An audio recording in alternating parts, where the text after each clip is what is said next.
We need to look now. I think this is a very, very important question as Christians. We'll look at the biblical and the theological teaching on the causes of suffering. Because you remember, I said that witchcraft is an attempt to explain the existence of evil, of suffering and pain. So as Christians who believe that the Bible is inspired and is authoritative in all aspects of life, what is the cause of suffering? In witchcraft, we say evil people out there who have the ability to cause harm. But what does the Bible say? From the very beginning, we find that Adam and Eve were placed in the Garden of Eden, and they were commanded not to eat of the forbidden fruit. The narrative tells us in Genesis chapter 3 that Adam and Eve sinned against God by eating of that forbidden fruit. The consequence of disobeying God were hard labor, pain in childbirth, dominion, and death. The sin of Adam and Eve became our sin because we were all in Adam when he sinned. The effects of his sin have also affected all human beings. Sickness, death, and all kinds of problems.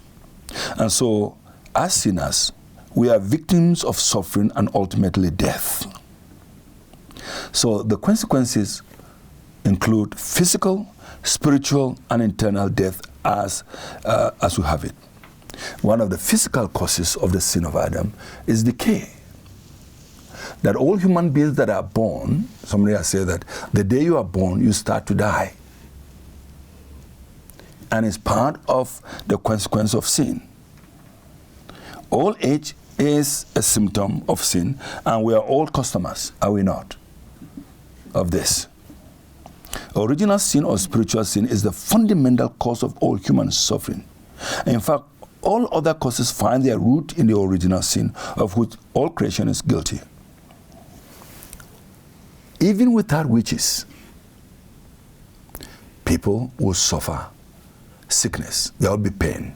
There will be death. There will be hard luck. There will be bad things happening to us. And so I always argue that, look, that in my community and every other community, they can say all the witches that are there. But I say you remove all the witches in that village or that community, people will still get sick. People will still die. People will still have problems. I grew up in a community whereby many people were accused of witchcraft and all this. All of them have died, but people are still dying. Why is that so? I think Christians will have to go back to Genesis chapter 3 and say, this is the fundamental cause why people suffer. And so we talk about why people suffer and we give all these excuses, all this and that, and we don't deal with the reality of sin. So sin is the cause of all suffering. There are also natural or physical causes. As I try to explain, the years in Psalm 90 verse 10 says, the years of our life are 70, or even by reason of strength 80. Yet their span is but toil and trouble. They are soon gone and will fly away. Psalm 103 verse 15 to 16 says, as for man, his days are like grass. He flourishes like a flower of the field. For the wind passes over it, and it is gone, and its place is no more. So pain is a reality of human existence. It is there, with or without witches. And when we don't see that, it creates a lot of problem. And we have part of this physical problems. We have the diseases that are there.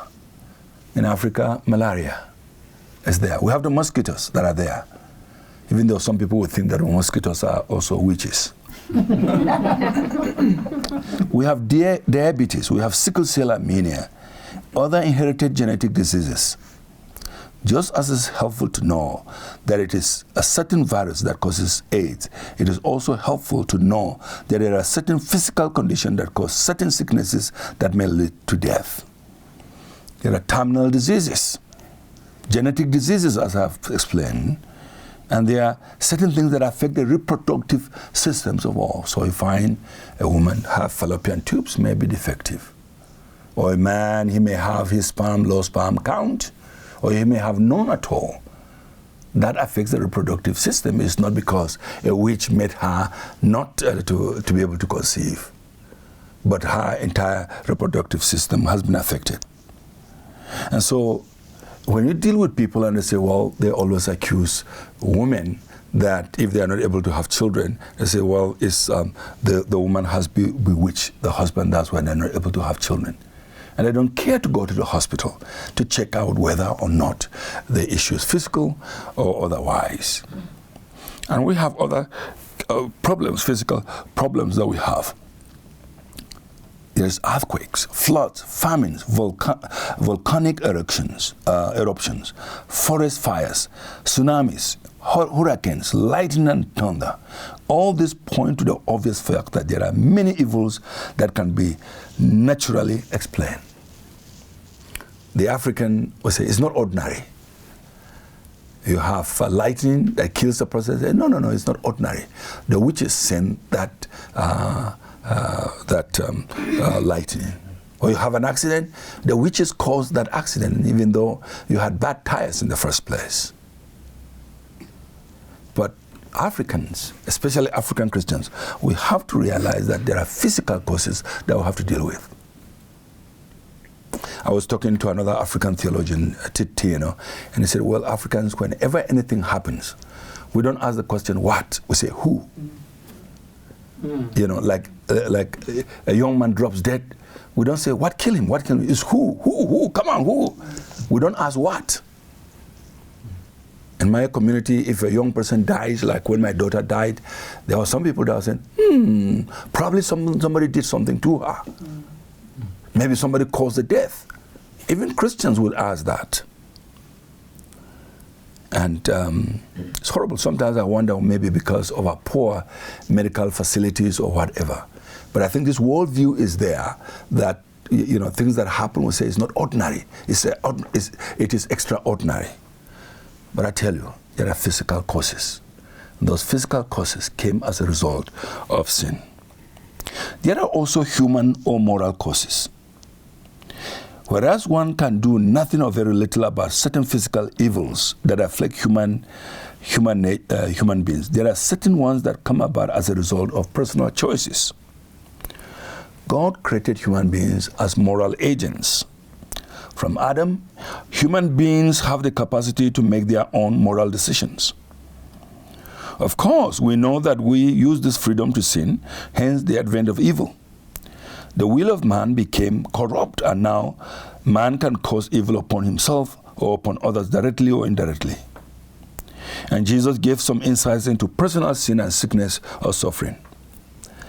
The narrative in John 5 presents a man who had been sick for 38 years but was healed by Jesus. When Jesus later met him, he warned him, saying, "See, you are well again. Stop sinning or something worse may happen to you." So here Jesus was saying, you know, his condition was came about as a result of his own sin, his personal sin. So we are seeing that when we are looking at the causes of trouble, there are some people that bring it about because of their personal sin. A person who drinks and gets drunk, and then he drives and causes injury to himself or to another person. You know, it's his own choice. It's a moral choice that he made that brought about his pain, the death, his own death, or another person.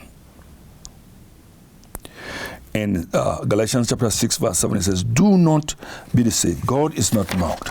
For whatever a man sows, that he will reap.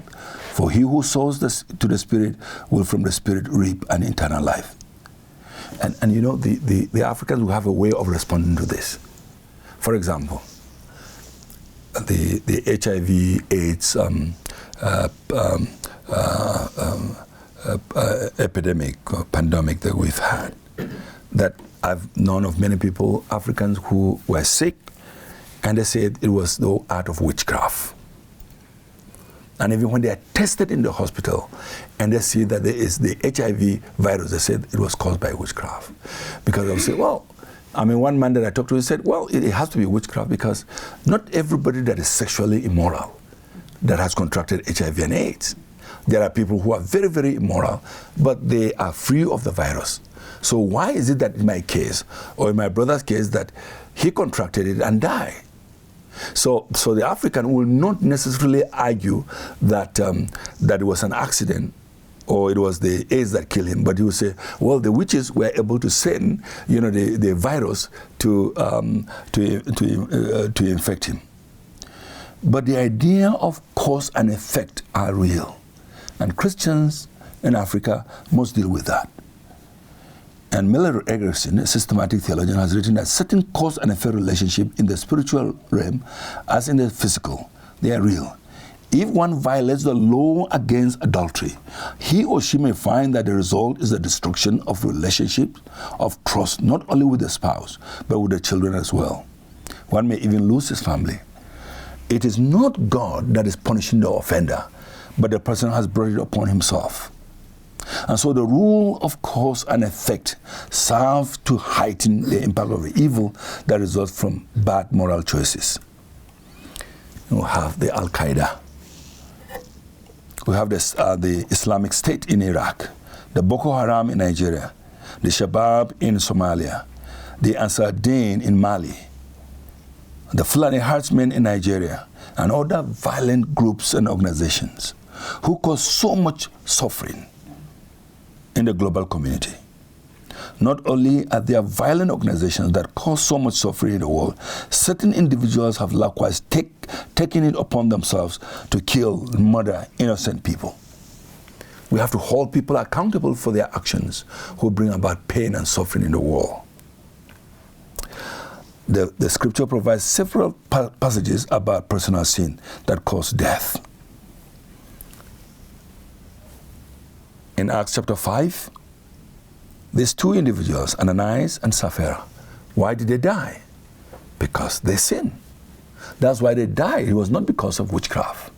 It was because it was not Peter, even though Peter spoke. I think to me that's the closest that comes to witchcraft, because Peter just said this and it happened. He didn't use anything. But of course, as we read it, we know that it was not Peter that caused their death. It was what? It was their own sin.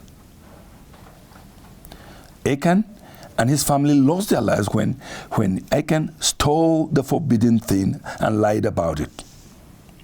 The death of King David's son was caused by David's sin of adultery, deception, and murder, was it not? When his son that he prayed and said, Lord, heal him, please heal him, and the child died. It died as a result of what? Of sin. It was not witchcraft. And we need to know that sin causes pain and other things. The prophet Nathan told David point blank that as a result of his adultery, causing the death of Uriah in the battlefield, the sword will never depart from your house. And the Lord afflicted the child that Uriah's wife bore to David. Gehazi brought upon himself the sickness of leprosy by his personal choice. He lied to Naaman, claiming that it was his master Elisha that had sent him. And we have it all there. Similarly, the Simon, the magician, repented of sins when Peter accused him of trying to obtain the gift of God with money. The point being made here is that people make choices that can bring sickness and suffering upon them. The HIV and AIDS pandemic and other deadly diseases that we have, that people have brought about it because of their moral choices. But people don't want to take personal responsibility for their lives and those bad decisions that they take. And I believe that as Christians, we need to be able to say, because you took some personal decisions and right, and you are probably going to suffer for it. So we've talked about natural causes. We've talked also about physical causes, moral choices. We have also supernatural causes. There is a supernatural aspect to human suffering. Okay? Satan, evil spirits, and such other forces are part of the fallen creatures that can also inflict sickness and misfortune on human beings. There are instances of people in both the Old and the New Testament that have caused suffering. Surely Satan played a huge role in causing the first couple, Adam and Eve, to fall, because he tempted them and they listened. Job also is a classic example of one who was attacked by Satan using other created beings. It therefore follows that the devil can use evil people to accomplish his own purpose. In fact, Paul in 2 Corinthians chapter 12 calls it a messenger of Satan that brought the thorn in the flesh. Though it is unclear what the messenger of Satan is, the thrust of Paul's message is that though God was able to remove it, he left it to demonstrate the sufficiency of God. And so we are saying Satan and other forces are not independent of God's sovereignty. For a child of God especially, there are boundaries and limitations which the devil cannot do. So I'm not saying that the devil and evil forces, they are free to do whatever. But as Christians who believe in the Bible, we do believe that Satan, evil forces, they can. And it will make it clear. But again, I'm saying that demon possession, that a Satan is able to attack, because it does say our war is not against flesh and blood, but against principalities and powers. So we have to recognize that as we deal with the whole problem of evil. And there are also multiple or interrelated causes. This means that the cause of suffering could be spiritual, moral, physical, or a combination of all. Often, moral and physical causes lead to sickness or suffering. Achan's sins killed him and members of his family. David's sins also resulted in the death of his son. Bathsheba became a widow and lost a son through immorality. In the same way, smoking can cause lung cancer and ultimately death. A married man or a married woman who is unfaithful and he contracts the HIV/AIDS can affect his wife and the children, and they will die. And so there we have both the physical and the spiritual, which lead to many, many negative consequences. And then we have sometimes, in dealing with the cause of suffering, no known cause. In other words, it may not be physical, it may not be the devil causing it, it may not be because of moral causes, it could be unknown. The Bible also talks about that. Job, for example, did not suffer as a result of his own sin. We know that. I mean, the report card on Job was that he was without sin. He was blameless. Wow, from God. He was blameless. So it wasn't because of sin that all those terrible things happened to him. The verdict is on Job was, there is no one on earth like this Job. He is blameless and upright, a man who fears God and shuns evil. In all this, Job did not sin by charging God with wrongdoing. Abraham and Sarah, though of great faith, were childless for a very long time, not because of any known sin. It's because they love God. Hannah too. Africans would like to know this. Hannah in 1 Samuel, it says that God closed her womb. It was God. For us Africans, who closed the womb? It cannot be God. It must be witches or the devil who will do that. And we have it there, so we have to know there are multiple causes. Let's remember again that death is the universal experience of all humans. Genesis chapter 3 notes that death came upon all because of sin. Scripture also states that the number of each man's death have been decided by God. So it's there. We must ask all the important questions. Can a person use supernatural or spiritual means to cause death or pain to another human being? We should know that supernatural spiritual is emphasized here because it is possible to cause the death of another person through poisoning or use of physical weapons and other things to cause bodily harm. It happens. And I think that sometimes we mix all of them. Once they say witchcraft, even if you poison somebody or you attacked him, they'll say it's witchcraft. I know cases whereby people have poison, even the sangomas, and they've poisoned somebody and they will say it's witchcraft. It is not. The question of whether or not a person can cause spiritual harm to another person needs to be looked at. All the Hebrew words in the Old Testament translated into English as witchcraft are better translated as medium, sorcerers, and magicians. For example, the magicians of Egypt, in Exodus chapter 7, the medium at Endor in 1 Samuel chapter 28, and the magicians, is there. These groups of people do not cause death or sickness as African witches are believed to have. They are not. And in fact, I don't know whether we'll have the time to talk about 1 Samuel chapter 28, because in 1 Samuel chapter 28, it does not really talk about the subheading is that the witch at Endor. But if you read the context, it has nothing to do with witchcraft, especially the way the African talks about it. She was more of maybe a sorcerer or a diviner. And I've mentioned the story of Job, talks about the possibility of the supernatural causing physical sickness and death. Here, the scriptures indicate that God permitted Satan to cause all the suffering that came upon Job and his household. And the Lord said, behold, all that he has in your hand. Only against him do not stretch out your hand. A significant point the narrator of Job intends to communicate is that God is sovereign. We will be looking at this later. That God was the one that permitted Satan to cause the evil. The devil also used other instruments to cause the destruction and death of Job's livestock and his children. All these things are there. The wind, fire, and all these things were there. The book of Job, in my own mind, lends credence to the belief that a witch does not lend credence to the fact that witch can supernaturally cause the death of another person. So Job does not justify that a witch can, because here it says that God was the one that allowed it